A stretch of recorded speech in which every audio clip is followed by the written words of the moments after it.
Dewan Perwakilan Rakyat Aceh (DPRA) menyetujui rancangan kanun tentang perubahan anggaran pendapatan belanja Aceh menjadi kanun dalam penutupan masa persidangan Dewan pagi tadi. Rapat paripurna dipimpin Ketua DPR Aceh Tengku Muharudin di Gedung Utama Dewan. Rapat sempat diinterupsi anggota Dewan dengan menyerahkan bendera bulan bintang kepada Wagub Aceh karena belum pernah diperjelas pemerintah pusat dan masih mengambang hingga saat ini. Namun sidang ini berjalan lancar dan semua fraksi menyetujui rancangan kanun PAPBA ditetapkan menjadi PAPBA 2017.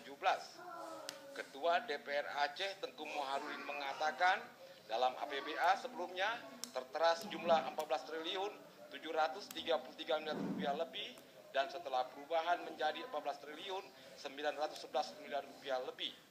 Dikatakan untuk PAPBA ini akan ada upaya mengoptimalkan pelaksanaan setiap program dan kegiatan, terutama kegiatan fisik yang waktu efektifnya di tahun 2017 hanya tersisa 1 bulan lebih.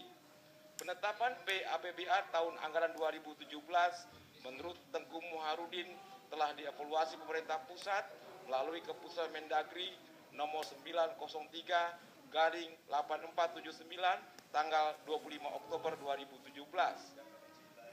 Sementara Wakil Gubernur Aceh Nova Iriansa mengucapkan terima kasih kepada DPR Aceh karena selama pembahasan sudah bersinergi dalam menyelesaikan pembahasan rancangan kanun PAPBA menjadi kanun.